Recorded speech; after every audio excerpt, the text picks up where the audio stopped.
kita sudah sampai di hari ke-25 Ramadan. Mudah-mudahan kita diberikan kesehatan, diberikan kemudahan dalam menjalankan ibadah saum sehingga mendapatkan predikat takwa dari Allah Subhanahu wa taala. Nah, insya Allah sahabat PTD TV, dalam program kurma atau kupas tuntas Ramadan ini kita akan berbicara tentang geliat ekonomi menjelang hari raya. Dan insya Allah kita akan berbicara dengan pakarnya langsung, yaitu Kepala Prodi Hukum Ekonomi Syariah PPTDI Pak Mustafa, yang sudah hadir di tengah-tengah kita. Assalamualaikum Pak Mus, apa kabar? Alhamdulillah. Waalaikumsalam warahmatullahi wabarakatuh. Alhamdulillah kabarnya baik. Hari ini Allah tetapkan kita memasuki 10 hari Ramadan terakhir. Mudah-mudahan sampai akhir nanti kita masih diberikan kesehatan selalu. Alhamdulillah. Karena memang Ashrul Awakhir ini yang menentukan ya. Yang penentu ya. Nah, mudah-mudahan kita diberikan kesehatan dan keistiqomahan ya. Jangan sampai semangat di awal nih, kendornya di akhir nanti. Harusnya dari awal sampai akhir bisa menjaga ritme semangat itu ya. Ya, siap. Itu biasanya ada pepatah mengatakan kalau awal Ramadan itu setan dibelenggu, kenapa di akhir Ramadan kok tidak belenggunya dilepas ya? Dilepas. Oke, siap, baik. Nah, insya Allah kita akan berbicara tentang geliat ekonomi jelang hari raya. Sahabat PTD TV, kita banyak sekali melihat fakta di lapangan bahwa pertumbuhan ekonomi pada saat menjelang Lebaran itu naik, baik dari bidang apapun, termasuk misalkan pelaku UMKM, kemudian pelaku moda transportasi, pelaku usaha di bidang fashion ya, pakaian dan sebagainya, bahkan sandal gitu ya, yang memang, dan semuanya banyak hal-hal yang memang berpeluang besar untuk menambah income ya di momentum hari raya ini. Nah, kita langsung berbicara dengan Pak Mustafa. Bagaimana Pak Mustafa geliat ekonomi masyarakat terutama jelang Lebaran? Ya, baik. Ini mungkin judulnya luar biasa ya, karena biasa di luar. Tentunya giat ekonomi itu di saat Ramadan itu sudah terlihat di awal Ramadan ya, bukan di akhir Ramadan saja, tapi di awal Ramadan tersendiri sudah, bahkan sebelum Ramadan pun sudah terlihat geliatnya. Menurut survei itu mengatakan bahwa 2020 kemarin kuartal kedua itu kan jatuhnya Ramadan ya waktu itu, 2020 kemarin itu tumbuh perekonomian Indonesia sekitar dari 0,75% menjadi 2,70%. Jadi sekitar ya 1% lebih ke atas.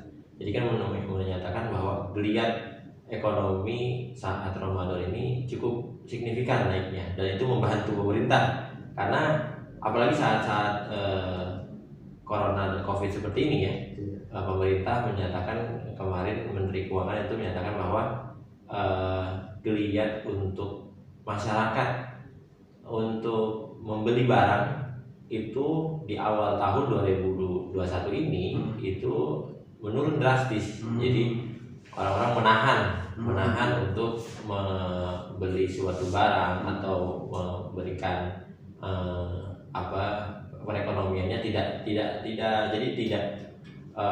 perusahaan untuk membuat, ya masyarakat tidak berani untuk membelinya. Nah gitu, ataupun ya merasa bahwa kelesuhan ekonomi terjadi, bahkan kita di bawah minus perekonomian kita. Alhamdulillah pemerintah pun mendorong saat ini, tahun ini alhamdulillah melihat jejak tahun kemarin pun sudah ada pandemi ya. Jadi di tahun ini pun kejadian kemarin waktu seminggu yang lalu di Tanah Abang itu melihat viral sekali. Itu kan melihat bahwa dari segi fashion itu masyarakat, apalagi Ramadan atau Lebaran ini, mereka sudah menabung jauh-jauh hari. Bahkan apalagi di bulan Ramadan ini adalah bulan yang penuh berkah. Setiap kita pun mengerti apa yang dikeluarkan untuk berzakat, untuk berinfak, dan untuk beramal dan sebagainya. Ini afdol banget di bulan Ramadan, apalagi di akhir Ramadan ini. Jadi kemungkinan besar geliatnya cukup besar, perekonomiannya cukup tinggi, itu pasti terasa. Cuma bedanya tahun ini mungkin kita melihat tidak adanya siklus perputaran ke daerah-daerah, dikarenakan adanya pengetatan untuk pulang kampung. Ya, jadi untuk ke daerah-daerah mungkin agak tidak menjadi siklus tahunan ya, karena kan pulang kampung itu meskipun suatu adat dan cara untuk mengungkapkan Lebaran secara tradisional di Indonesia, tetapi adalah salah satu cara juga untuk memutar ekonomi dari kota ke desa, dari kota ke kampung, atau dari pusat perekonomian ke pelosok-pelosok daerah gitu, dengan cara yang mungkin dari masyarakat kita yang urban, yang transmigrasi dari desa ke kota dengan membawa cukup tabungannya, jangan mungkin dibagikan atau diberikan kepada sanak familinya di desa, itu kan menjadi sebuah perputaran ekonomi ya. Jadi luar biasa sekali. Tapi tahun ini mungkin sedikit agak tidak terlalu signifikannya di momen-momen mudik itu sih.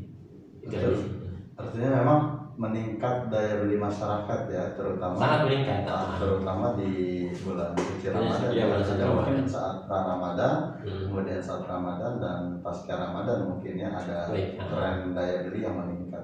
Nah, kemudian juga pemerintah memberikan stimulus ya kepada masyarakat agar daya beli meningkat. Nah, stimulus apa saja Pak yang diberikan masyarakat kepada pemerintah untuk meningkatkan daya beli ini? Karena ternyata kalau kita lihat dari kuartal ekonomi tadi, menurut data Menq ya, Menq itu juga dapat meningkatkan dan dapat mendongkrak ekonomi nasional ya. Nah, stimulus apa aja Pak yang diberikan pemerintah dalam mendorong daya beli masyarakat ini? Ya, untuk pemerintah dalam menangani krisis dalam bukan pasca ya, kita masih dalam suasana corona. Kita masih dalam wabah corona ini belum selesai. Tapi dalam artian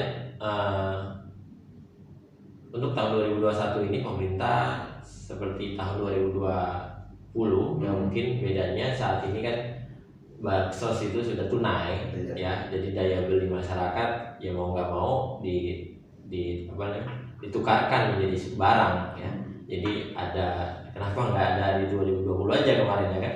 Cuma bedanya mungkin kalau 2020 kita masih ekstrim dari corona, mungkin pemerintah memudahkan untuk masyarakat tidak terlalu banyak terintegrasi atau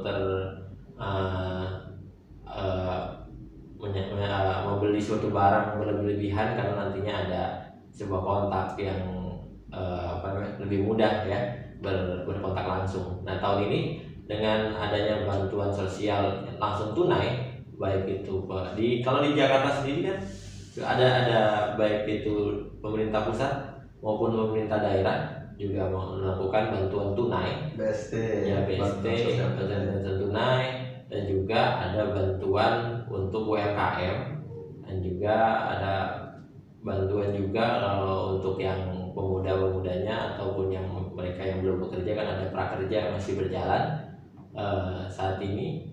Dan kemarin itu menurut data memang UMKM itu sudah dibagikan dari pemerintah sebelum puasa. Jadi mungkin dilihat dari pemerintah ini kemarin saat awal Mei itu saya lihat di sensus itu pemerintah menyatakan bahwa adanya penambahan dari persentase untuk masyarakat geliat untuk berekonomi. Jadi mereka mengeluarkan uang untuk bersosial dengan cara mungkin beramal ya, dengan melakukan membagikan makanan. Jadi kan di bulan puasa ini adalah suatu momen, bulan Ramadan khususnya suatu momen yang memang semuanya harus kebagian, baik itu di santap buka maupun di santap sahurnya. Dan banyak sekali yang berlebihan, bahkan mungkin satu orang bisa mendapatkan 2-3 kali yang nasi bok yang sudah dibagikan oleh para dermawan ya. Jadi kan mungkin berlebihan. Kalau di kota mungkin berlebihan karena ada istilah bahwa berkahnya Ramadan itu ya sampai ke pelosok-pelosok daerah. Kalau memang kita sampai ada agenda pulang kampung ini tidak dibatasi, tapi kan itu sudah menjadi peraturan pemerintah supaya tidak lebih besar lagi wabah ini. Jadi perekonomian di dalam bulan suci Ramadan ini terlihat dari ya adanya dermawan yang sudah mungkin memahami makna untuk bulan suci Ramadan. Dia membagikan sedikit hartanya atau sebagian hartanya untuk masyarakat atau saudara-saudara kita yang tidak sanggup untuk membelikan bahan pokoknya. Tapi ini saya lihat meratanya mungkin ya karena di bulan Ramadan ini sudah sebagian masjid pun pasti ada yang membagikannya, hampir semua masjid. Kalau di daerah di Jakarta sendiri, kalau kita melihat secara fakta realnya, ya setiap masjid pasti membuka. Apalagi sekarang sudah dibuka ya masjid, lihat seperti di tahun yang kemarin sudah bisa melakukan sholat tarawih jamaah dan sebagainya. Ini kan menjadikan masyarakat pun yang tidak punya konsumsi dan makan sahur dan bukanya bisa langsung ke masjid. Dan ini kan merupakan daya beli masyarakatnya kembali meningkat lagi. Apalagi di akhir Ramadan ini dengan adanya tradisi Lebaran dengan pakaian barunya, ini kan masyarakat biasanya mendapatkan momen ini satu tahun sekali mereka beli baju, mereka membeli barang-barang yang memang dikhususkan kepentingannya mungkin interior seperti cat dan sebagainya. Jadi ada suasana baru di dalam Lebaran nanti. Itu kan saat satu tahun sekali. Jadi menggeliat itu mereka kumpulkan mereka tabung selama mungkin 12 bulan, selama 11 bulan dan dipecahkan biasanya di Lebaran ini. Lalu kalau kita berbicara dulu masih kecil kan biasanya gitu, kita nabung dan sebagainya kita pecahkan di akhir Ramadan, karena ya pengen tradisinya itu ya Lebaran dengan suasana yang baru, baju baru. Itu di Indonesia masih mempunyai tradisi yang luar biasa, dan itu pun salah satu yang membuat faktor geliat ekonomi di Indonesia. Tentunya jiwa yang baru dan menjadi insan seharusnya kan jiwanya mengikuti gitu kan gitu. Baik, nah tetapi memang di samping meningkatnya daya beli masyarakat ini, tetapi ternyata ada satu kekhawatiran dari masyarakat, yaitu soal misalnya BST, bantuan sosial tunai, di mana kemarin ada wacana setelah 4 bulan ini dari mulai Januari, Februari, Maret, April, kemudian ada wacana dan tidak dilanjutkan lagi setelah April ini, artinya pada periode Mei dan seterusnya ya, karena kemarin 4 bulan dan ada wacana seperti itu. Nah, bagaimana masukan dari Pak Mus ini pada pemerintah khususnya Kemensos terhadap BST yang ternyata juga mampu mendongkrak daya beli masyarakat dan meningkatkan perekonomian nasional? Ya, ini kan dana yang memang stimulan yang tidak harusnya pemerintah menanggungnya sampai berkelanjutan ya. Maka dari itu mungkin ini melihat juga hasilnya juga. Jadi kalau saya berpendapat untuk mempunyai sumbangsi pendapat untuk pemerintah bahwa dana-dana seperti ini memang seharusnya menjadi sebuah ukuran apakah dana tersebut bisa dilanjutkan kembali atau bisa dialihkan dengan cara yang lebih produktif lagi gitu.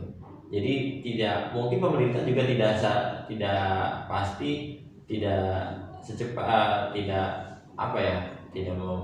memutuskan saja, meskipun wacananya hanya 4 bulan ya, wacananya hanya 4 bulan, tetapi mungkin ada pengganti dari program tersebut dengan cara mungkin lebih produktif lagi masyarakat dan sebagainya.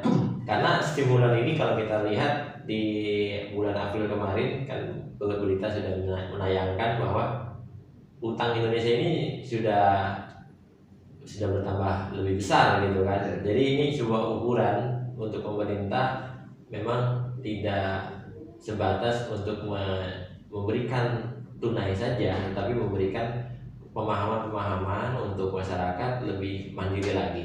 apalagi sekarang UMKM semua sudah diberikan modal juga ya, UMKM sudah diberikan modal, dan ya memang secara ekonomi syariahnya dalam hal jual beli pun di Indonesia memang masih lebih ke dalam ekonomi kapitalisnya ya, ekonomi liberalnya. Cuman saat inilah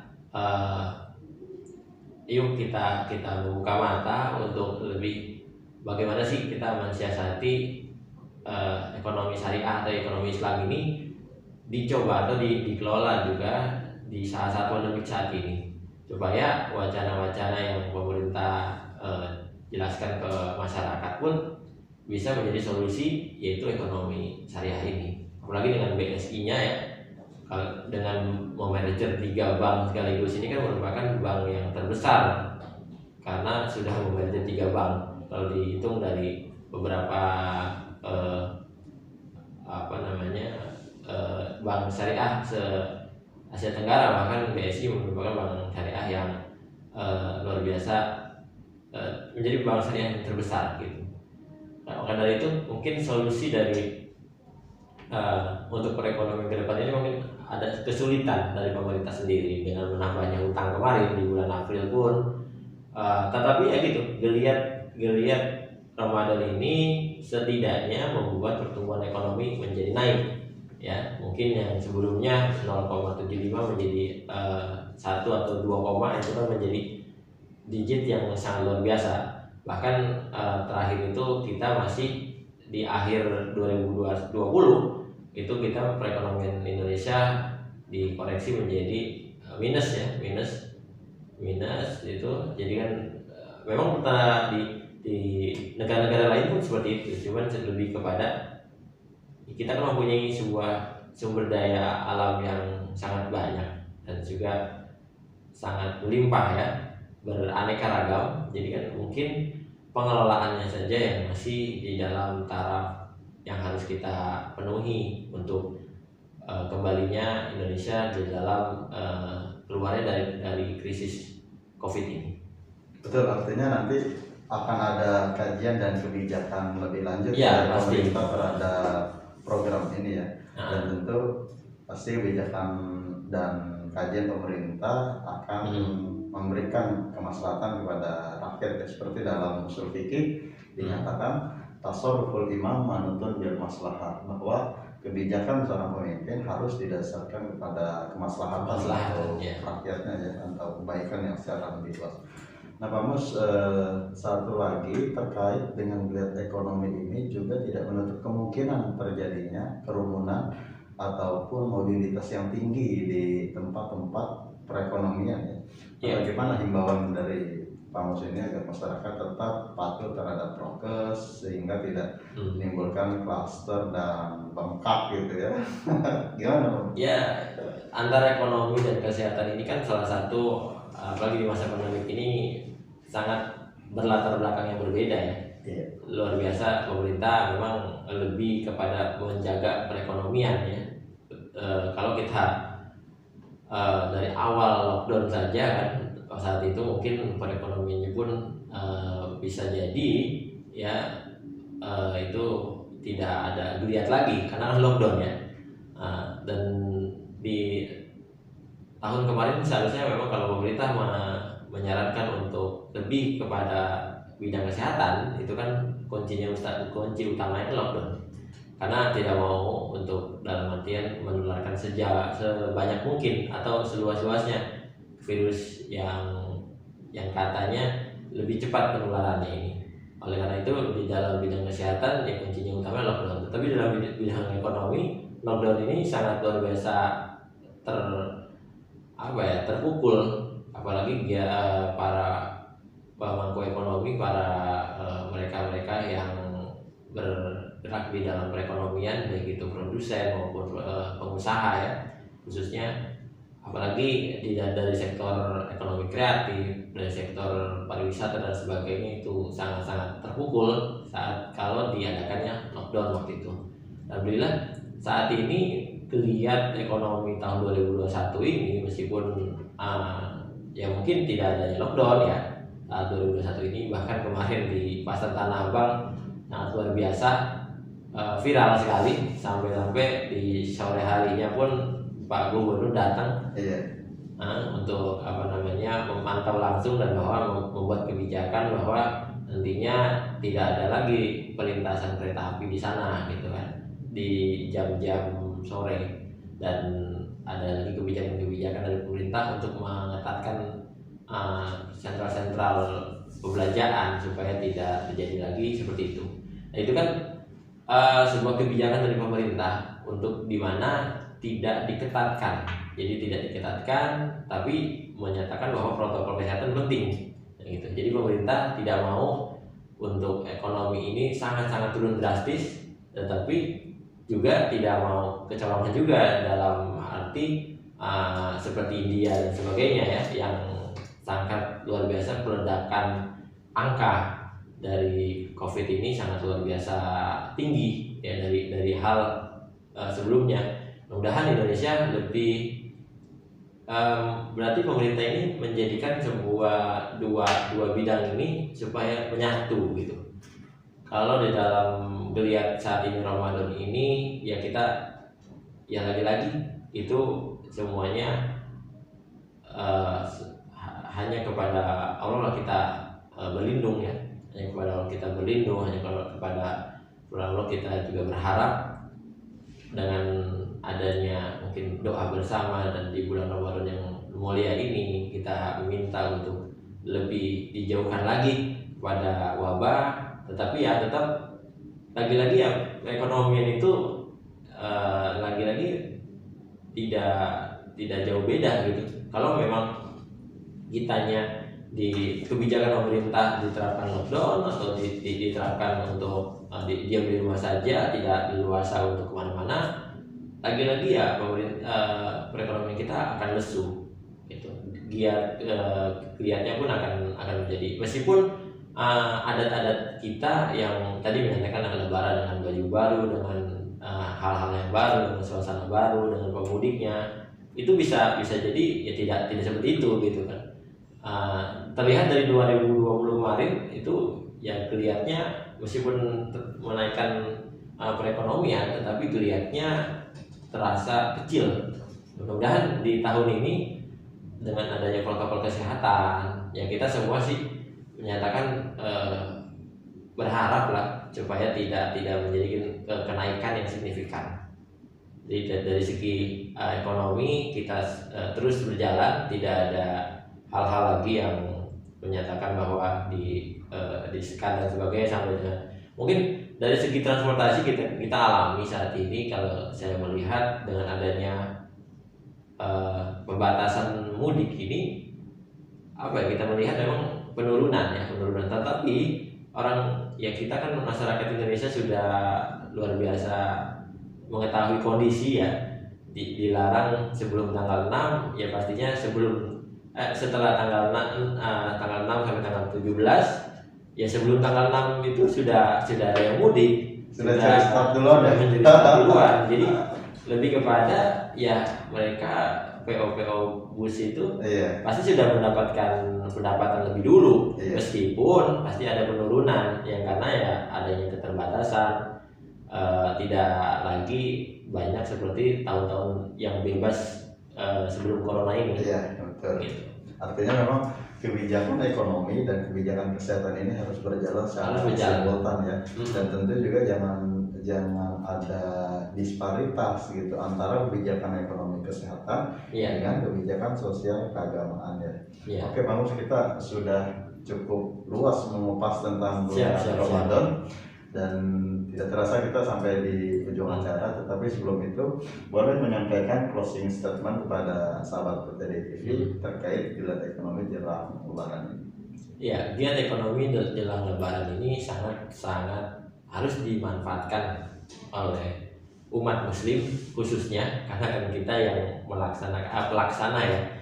Kita melaksanakan ibadah puasa dari awal sampai dengan akhir. Yuk kita bersama bukan hanya giat dalam perekonomian saja, tapi mari kita menyatakan bahwa ekonomi syariah ini kita pakai dengan laksana yang sesuai dengan syariahnya, yaitu hukum Al-Quran dan hadis, tentunya yang tidak melanggar dari unsur syariah tentunya. Jadi giat ini menjadi sebuah momen ya, kita niatkan yuk jadikan giat di dalam akhir Ramadan ini adalah momen kebangkitan perekonomian Islam.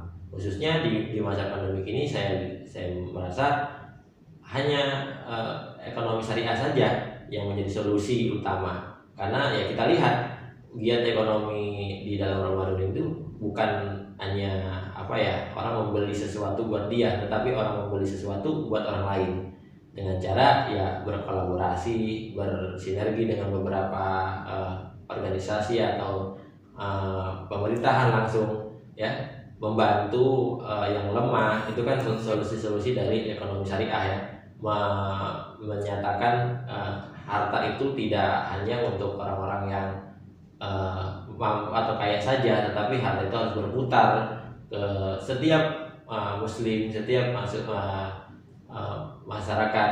Jadi yang lemah terbantukan. Jadi yuk kita di momen akhir Ramadan ini kita jadikan ekonomi syariah ini sebagai patokan utama untuk giat-giat bukan selain Ramadan saja, tetapi di luar Ramadan pun kita bisa tumbuh dengan baik ekonominya. Itu saja. Luar biasa sahabat PTD TV, banyak ilmu dan wawasan baru yang bisa kita dapatkan, tetapi karena waktu juga membatasi kita, insya Allah kita dapat jumpa lagi di lain kesempatan dengan tema dan konten yang berbeda. Terima kasih Pak Mus atas kesempatan dan waktunya. Insya Allah kita jumpa lagi dalam program Kurma di Ramadan yang akan datang. Wassalamualaikum warahmatullahi wabarakatuh.